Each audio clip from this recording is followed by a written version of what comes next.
प्यारे साथियों, मैं हूं गुरु नितेश और आज हम लोग सेट नंबर 3 बनाएंगे। सेट नंबर 3 जो है उसको आज हम लोग सॉल्व करेंगे। सेट नंबर 3 कहता है कि 25 को रोमन पद्धति में लिखें।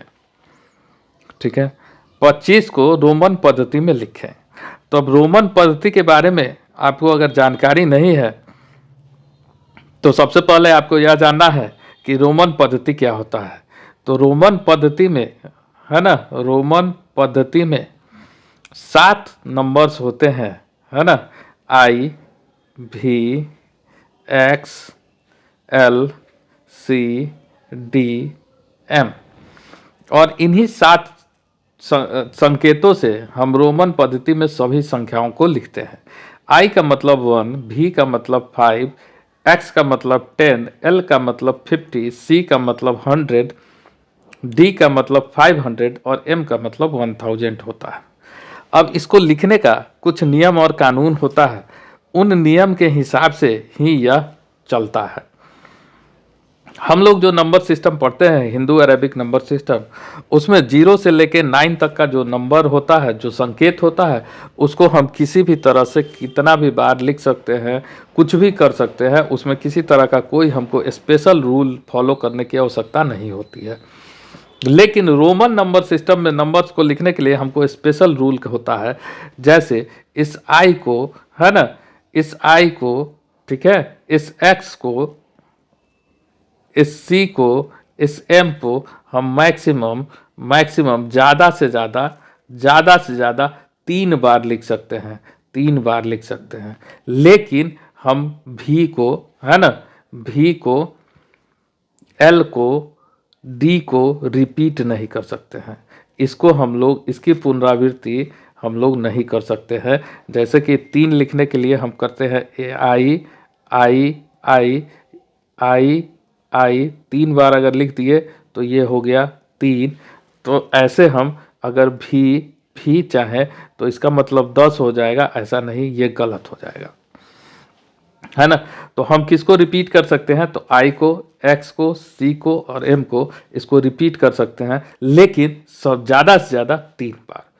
इसके अलावा इसमें जो कंसेप्ट होता है, मेजर कंसेप्ट, कि अगर किसी बड़ा चिन्ह से पहले हम छोटा चिन्ह को लिख दें तो इसका मतलब, इसका मान होता है बड़ा में से उस छोटा का वैल्यू हम घटा लें। तो 10, एक्स का मतलब 10, आई का मतलब 1, तो 10 में से 1 को घटाएंगे तो ये होगा 9। और अगर किसी बड़ा चिन्ह के बाद अगर हम किसी छोटा चिन्ह को लिखें तो इसका मतलब होता है इसको इसके साथ जोड़ देना है, तो इसका मतलब हो जाता है 11। ठीक है, आई को हम केवल भी और एक्स के बाद लिख सकते हैं। आई को हम केवल भी और एक्स के बाद या पहले लिख सकते हैं।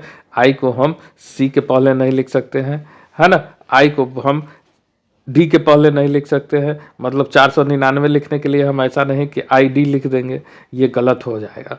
ठीक है, तो इस तरह से ये नियम है। इसके अलावा किसी भी नंबर के ऊपर अगर हम लोग एक बार खींच दें, जैसे m के ऊपर एक लाइन खींच दें, तो इसका मान 1000 गुना बढ़ जाता है। 1000 टाइम्स जो है इसका वैल्यू बढ़ जाएगा। अब चलिए हम लोग अपने सवाल पे आते हैं। हमारा सवाल कहता है कि 25 को रोमन पद्धति में लिखें। तो 25 को रोमन पद्धति में लिखेंगे तो इसको आप सिंपल सा तोड़ दीजिएगा ना, तो ये आपके लिए बहुत आसान हो जाएगा। 25 का मतलब 20 + 5, और 20 को हम लोग लिखते हैं x और 5 को लिखते हैं भी। तो x भी जहाँ भी हमको दिख जाएगा वो हमारा जवाब हो जाएगा। तो इसके पहले ही ऑप्शन में x भी दिख रहा है, तो ये हमारा जवाब हो जाएगा। इस जिस सीट पे हम लोग सॉल्व इसको कर रहे हैं, इसका पीडीएफ अगर आप लोग को चाहिए, इसका अगर पीडीएफ चाहिए तो आप टेलीग्राम पे गुरु नितेश, गुरु NITESH Nitesh OFFICIAL official Telegram channel को ज्वाइन कर सकते हैं। इस टेलीग्राम चैनल पे आपको सारा अभी तक का जितना वीडियो हम लोगों ने बनाया है उस सभी वीडियो का आपको पीडीएफ वहाँ पे मिल जाएगा। ठीक है, अब हम लोग आगे बढ़ते हैं। 290 को रोमन पद्धति में कैसे लिखेंगे? तो 290 को रोमन पद्धति में हम लोग को लिखना है। तो अभी हम लोगों ने जाना कि C का मतलब होता है 100, C का मतलब होता है 100। और सी को रिपीट किया जा सकता है, तो 2 बार सी लिख देंगे तो ये होगा 200। अगर 3 बार सी लिख देंगे तो ये होगा 300। ठीक है, बड़े आराम से ही तीन बार सी अगर लिख देंगे तो क्या हो जाएगा 300। ठीक है, तो अब बताइए x को c से पहले भी लिखा जा सकता है, तो c का मतलब 100, तो 90 का मतलब होता है xc। अगर किसी बड़ा संकेत के पहले छोटा संकेत को लिखा जाए तो उसका मान घटा के आता है, तो 100 माइनस 10, तो इसका मतलब ही हो जाएगा 90। अब हमको क्या चाहिए 290, तो 290 का मतलब 200 अब प्लस 90, और 200 होता है cc, 90 होता है xc, तो इसका आंसर हो जाएगा ccxc। तो इसका मतलब इसका भी पहला नंबर जो ऑप्शन है, दूसरा का पहला नंबर जो ऑप्शन है, वही हमारा सही जवाब हो जाएगा। हम लोग आगे बढ़ते हैं तीसरे क्वेश्चन के तरफ। तीसरा क्वेश्चन कहता है CCIX को हिंदू अरबिक संख्या पद्धति में लिखे। ठीक है, तो अभी आपको बताया 1C का मतलब 100, 2C का मतलब 200, तो ये संख्या 200 से बड़ा होगा, है ना। 2C है तो 200, और IX का मतलब होता है 9। ठीक है, तो इसका मतलब ये संख्या क्या हो जाएगा 209। मतलब I का मतलब होता है 1, 2 बार I लिखे तो 2, 3 बार I लिखे तो 3, आई भी लिखे तो 4, भी लिखे तो 5, भी आई लिखे तो 6, भी आई लिखे तो 7, भी आई लिखे तो 8। अब 3 बार से ज़्यादा कोई भी नोटिफिकेशन, कोई भी चिन्ह जो है वो बदलाता नहीं है, तो फिर आई एक्स मतलब 10, तो उससे पहले 1 लिख देंगे तो 9 एक्स, तो इसका मतलब ये 10। तो इसी तरह से ये चलता है। अगला कहता है XXX आई भी को हिंदू अरबिक संख्या पद्धति में लिखे। तो आप बताइए XXX आई भी क्या हो जाएगा, तो ये देखिए XXX 3 बार लिखा हुआ है x, एक x का मतलब 10, 20, 30, तो इसका मतलब 30, और आई भी का मतलब होता है 4, 30 और प्लस 4 बराबर कितना हो जाएगा 34। तो इसका भी ऑप्शन नंबर ए, चौथा का जो होगा ऑप्शन नंबर 1 जो होगा यह हमारा आंसर हो जाएगा। अगला सवाल हमसे कहता है कि 1873 को सन्निकट 100 में लिखिए, है ना। सन्निकट 100 में लिखने का मतलब होता है कि जो भी संख्या है उसके अंत में 2 जीरो होगा। अगर सन्निकट दहाई में लिखने के लिए बोलेगा तो जो भी संख्या हम लेंगे उसके अंत में 1 जीरो होगा। अगर सन्निकट 1000 में लिखने की बात करेगा तो जो भी संख्या होगा उसके अंत में 3 जीरो होगा। मतलब इस 873 को अगर हम सन्निकट दहाई में लिखे तो या तो ये 1870 होगा या 1880 होगा। अब क्यों होगा, सन्निकट का मतलब होता है अप्रोक्स। तो ये 1870 के करीब है या 1880 के करीब है, तो ये है 1873, तो 73 70 के करीब होगा, ना कि 80 के करीब। तो अगर सन्निकट दहाई में हमसे पूछता तो इसका आंसर होता है 1870। अब उसी तरह से हमसे पूछा है 1873 के सन्निकट 100 में, तो या तो ये 1800 के करीब होगा या तो ये 1900 के करीब होगा। अब बताइए 1873 1800 के करीब है या 1900 के करीब है, तो आप ऑब्वियसली बोलेंगे कि यह 1900 के करीब है, क्योंकि यह 1873 की जगह अगर ये 50 से कम होता तो 1800 के आसपास होता, 50 से ज़्यादा है तो ये 1900 के आसपास होगा, तो इसका मतलब इसका आंसर हो जाएगा 1900। अगर यही सन्निकट 1000 के बारे में आपसे पूछता तो ये 1873 क्या होता है, या तो 1000 या तो 2000, है ना। और अब आपसे पूछता है कि ये किसके करीब है, तो ये 2000 के करीब है कि 1000 के करीब है, तो ये 2000 के करीब है, तब आंसर आपका हो जाता है 2000। उम्मीद है आपको सारा कंसेप्ट अच्छे से समझ में आ रहा है। अगले सवाल की तरफ हम लोग बढ़ते हैं। अगला सवाल कहता है कि एक मशीन औसतन एक दिन में 2825 पेच बनाती है। जनवरी 2006 में उस मशीन ने कितने पेच बनाए, है ना। तो सवाल बहुत आसान है लेकिन ट्रिक है। ट्रिक क्या है, कहता है जनवरी में, तो जनवरी में आपको पता है कि जनवरी में होता है 31 दिन। अगर यही फरवरी की बात करता, यही मार्च की बात करता, यही अप्रैल की बात करता, तो आपको उसके अकॉर्डिंग दिन केवल देखना है कि उस महीना में कितना दिन है।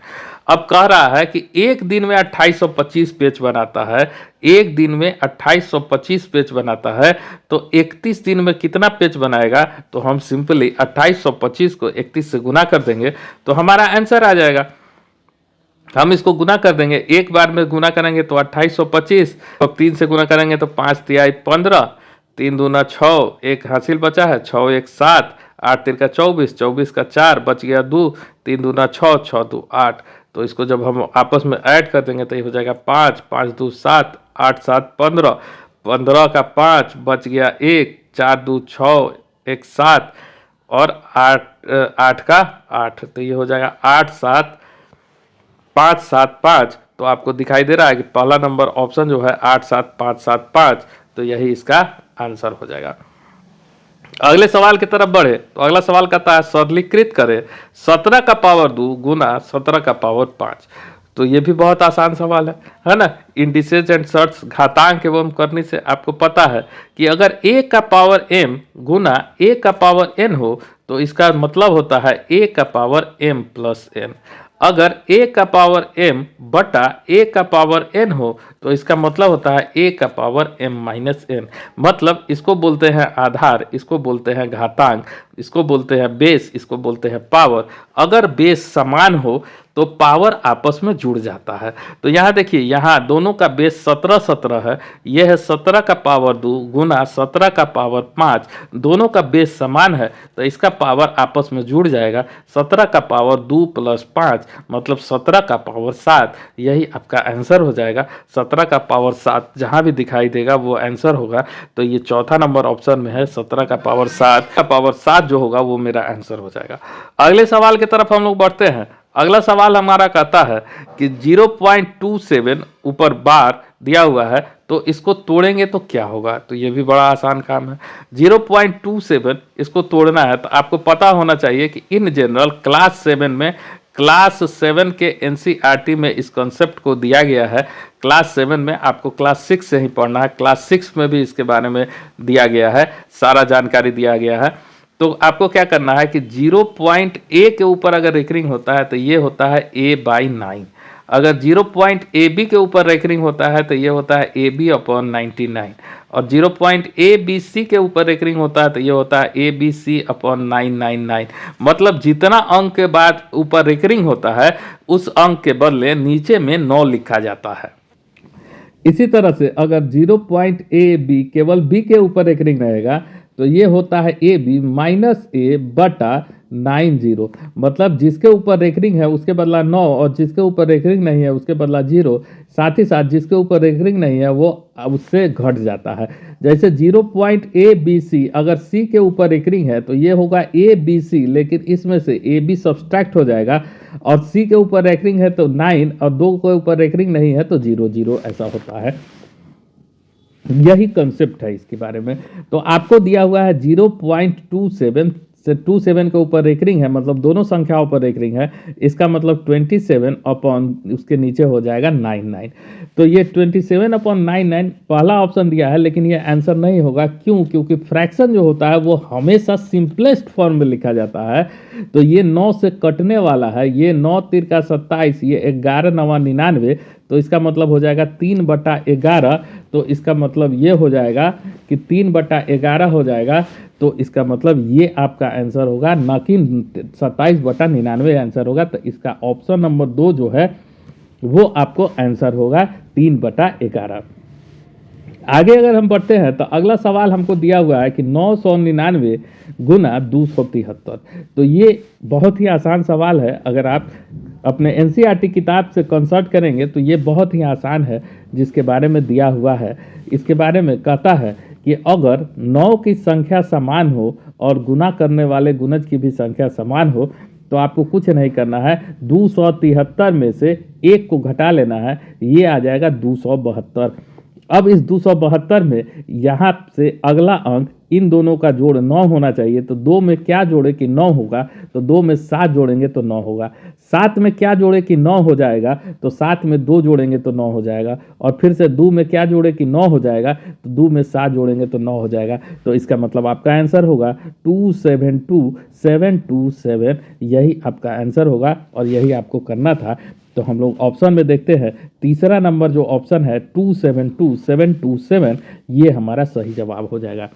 अगला सवाल कहता है, किन्हीं दो मित्रों में एक राशि 5:4 में बांटने पर पहले को 45 रुपया प्राप्त होता है तो दूसरे को कितनी राशि प्राप्त होगी। आसान सा सवाल है। कहता है दो मित्र है ए और बी, इन दोनों के बीच जो राशि होगी वह बटेगी 5:4 में।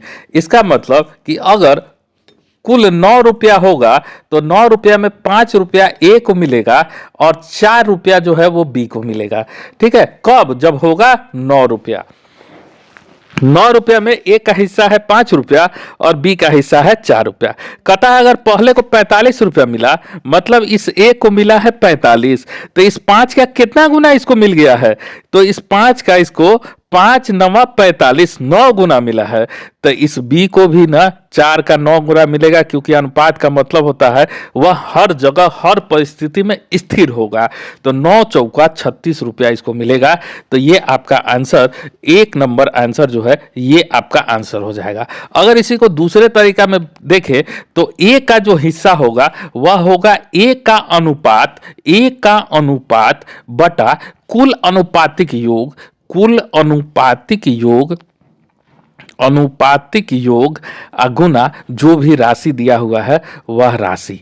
ठीक है, तो इस फार्मूला का उपयोग करके भी हम इससे पूरी राशि को निकाल सकते हैं और फिर राशि से बी का हिस्सा, इसी तरह से बी का अनुपात बटा कुल अनुपातिक योग गुना राशि करके हम बी का हिस्सा निकाल लेंगे।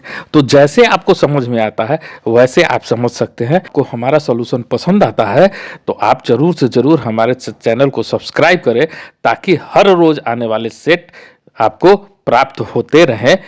धन्यवाद।